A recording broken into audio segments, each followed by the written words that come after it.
Did you catch that? Don't do this technique. I'll tell you why. I'm going to put it up one more time so you can read it thoroughly, and I'll be right back. Pause if you need to.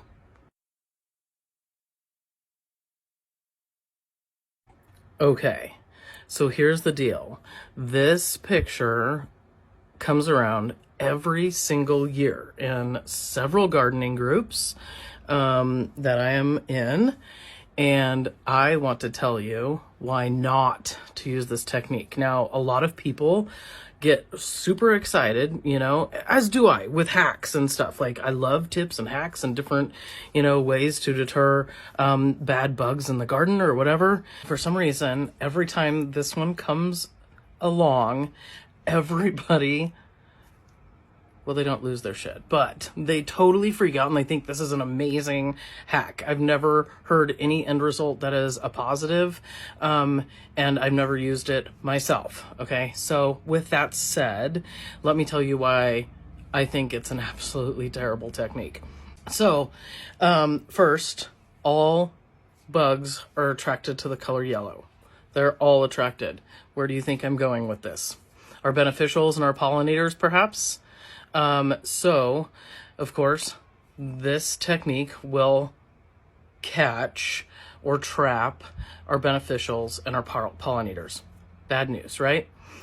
If by chance there is a pollinator or some other bug that is strong enough to get out of the trap, or off of the trap rather, their little feet, I don't care how tiny they are, will be covered in petroleum, okay? Let's think about that for a second. And then they're going to go and land on other things in your garden. Gross. And what happens to like butterflies or moths or our flyers and possibly getting a wing, you know, like attached to... Okay, so this brings me to like the third reason. Petroleum? Like, petroleum in our garden? No, absolutely not. Gross, bad, boo. No, no, no, no, no, no. I don't even know what else to say. Petroleum? So, no joke, if you put it on or slather it on too much and it melts in the hot sun, you're dripping petroleum into your soil. You're killing bugs with petroleum. No. There was one other thing I was going to say. Oh, the whole ordeal is about aphids, right? So, aphids are clustering bugs. I probably should have said this one, like, first. Because that's... This thing gets me so worked up because everybody really loves this technique. In every conversation, every thread, everybody's like, "Ooh, this is amazing, I'm going to try it." Please don't try this technique. If there are others out there that have found a way to use this technique a different way, I am all ears, okay? Please don't use petroleum in your garden.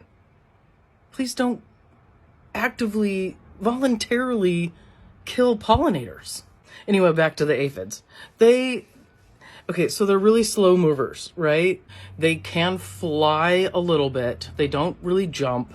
They can float on, they're light enough to float on wind currents. Chances are, if this little technique like catches an aphid, it's like one or two. They are clustering insects, like they breed and they cluster together. If you've ever had a massive aphid infestation, you know what I'm talking about. It is gross. It's like vomit inducing. Like, if aphids find the yellow cup in your garden, they're probably already in your garden and probably already on your plants. They're not going to march over to the yellow cup. They're going to stay on the plants where the food is. Let's talk about ants as well. Ants are like aphid farmers. Like, they're not going to allow the aphids to get on the cup. Like, they'll move the aphids to the places. Aphids, okay, let's slow down here. Aphids secrete a sweet liquid. They poop sweet. So ants love them. If the aphids start to move where, you know, like away from an ant's nest or whatever, the ants will pick them up and move them.